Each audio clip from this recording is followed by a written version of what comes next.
Welcome to the deep dive. So I want you to just pause for a moment.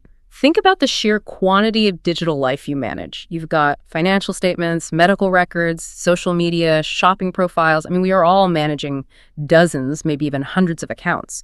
And on the front line, the single greatest defense for every one of them is the password. It really is. It's the foundational stone of digital security. And before we even get into how to make a strong one, we should probably clarify what that password is even doing. Security really starts with two fundamental concepts. First, you have authentication. Right.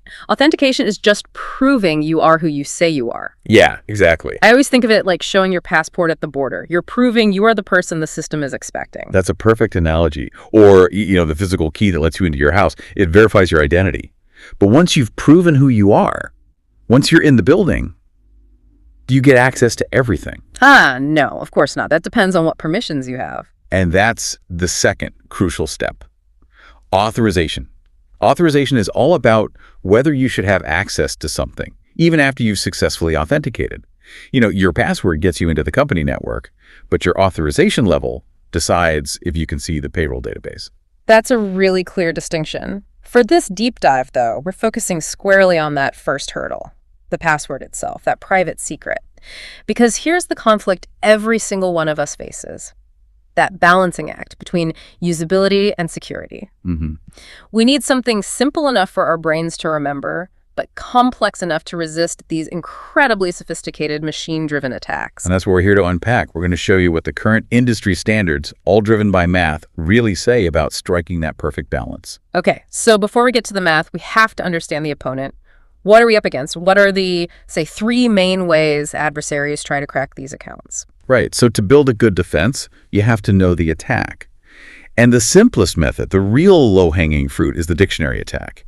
Adversaries are, they're efficient, they're lazy, they rely on our predictability. They use these massive files, basically just lists of words from English, Spanish, any language, and they just systematically try them as passwords. That makes perfect sense.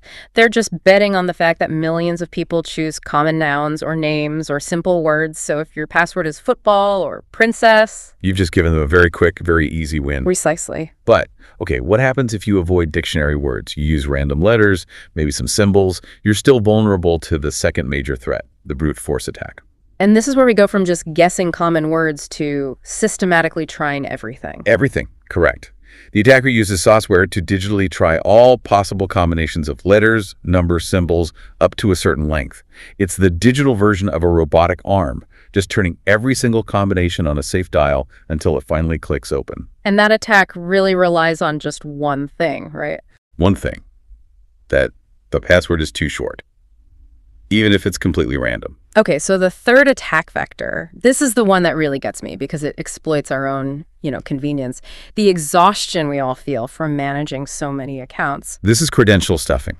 Yeah. And it's probably the most pervasive and dangerous attack out there today. It happens when a user, reuses the same username and password across multiple websites. So an adversary might hack some small, poorly secured website, maybe a local forum you signed up for years ago.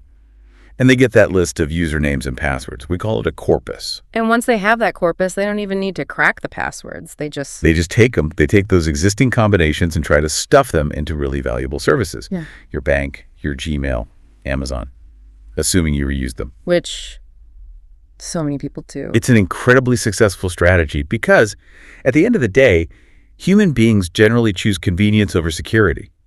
If you use the same password on 50 sites and just one of them leaks, you've effectively compromised all 50 sites for the price of one attack. The takeaway there is brutal, but it's crystal clear.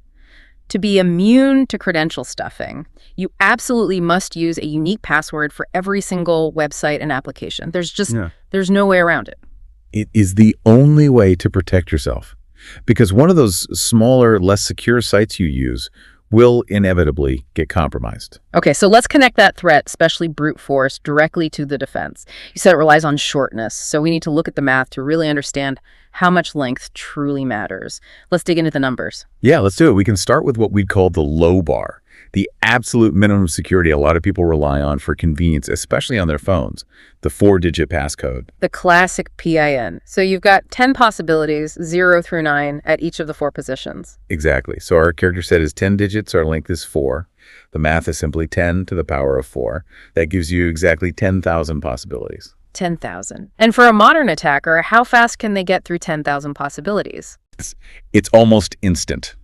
We're talking milliseconds, less than a second. Imagine that being the only thing protecting your financial apps. That's terrifying. Literally less time than it takes to blink, your security is gone. So what if we try to make it a little better? We use letters, but keep it short. Okay, let's try that. Let's stick with 4 characters, but we expand our set to 52 possibilities, so upper and lowercase letters. The math there is 52 to the power of 4. That gets us up to about 7.3 million possibilities. It's a much bigger number than 10,000. It is, but how long does it take a machine to try 7 million combinations? When we tested that set was exhausted in just a few seconds. So we've gone from milliseconds to seconds, but we are still, in the realm of instant access for an attacker. And this just shows that a little bit of complexity in a short password, it just doesn't work. It doesn't provide any real defense. Not at all. So here's where the argument shifts completely. If time is the enemy of the attacker, how do we raise the bar? I mean, really significantly raise it. The key is length. It's always length, not just complexity. So let's look at the conventionally accepted minimum that most systems require today, 8 characters. And we'll throw in maximum complexity, 26 lowercase, 26 uppercase, 10 digits, and 32 punctuation symbols. That gives us 94 possible characters for each position. Okay, so now we have 94 possibilities, raised to the power of 8. That calculation is 94 to the 8th power. And the total number of possibilities jumps from 7 million to over 6 quadrillion. 6 million billion possibilities. 6 quadrillion. I mean, that's a number so huge, it's hard to even wrap your head around it. Why does that massive increase matter so much in the real world? I mean, computers are getting faster every year. That's the critical question, because it changes the economics of the attack. If a powerful machine can try, say, 10,000 passwords a second, and you're aiming at 6 quadrillion, you've pushed the required time from a few seconds into decades, maybe even centuries.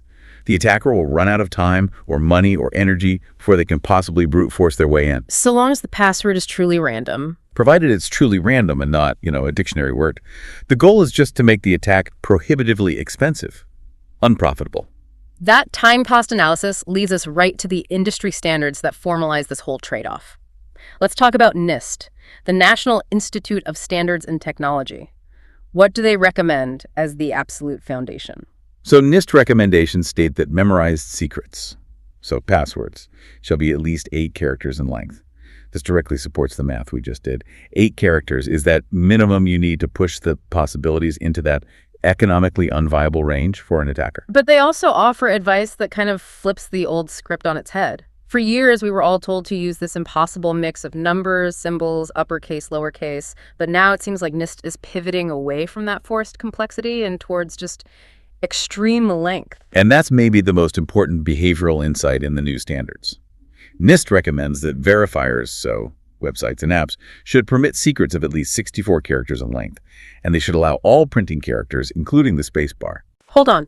64 characters? Why would they allow something that long? Who's going to remember that? Because it allows users to choose a passphrase. The human brain is much, much better at remembering sentences than random strings of characters.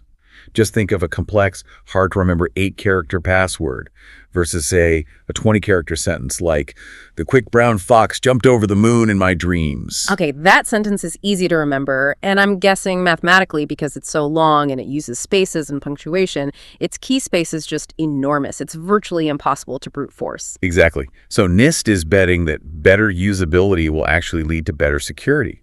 They're encouraging users to be both highly secure and self-managing. And speaking of managing, NIST also says the system itself should stop us from making bad choices. What are the rules about avoiding guessable passwords? Right. The verifier shall compare prospective secrets against a list of values that are known to be commonly used or compromised. So there are a few prohibited categories. First, passwords from previous data breaches. If it's ever been leaked, you can't use it. Second, common dictionary words. Third, repetitive or sequential characters. Or 1, 2, 3, 4, 5. And fourth, context-specific words like using Gmail in your Google password. They just want to remove all that low-hanging fruit before the user even hits submit. But here's the recommendation that I think surprises people the most, especially if you came up in the corporate world: the issue of forced password changes. This is a huge and I think necessary shift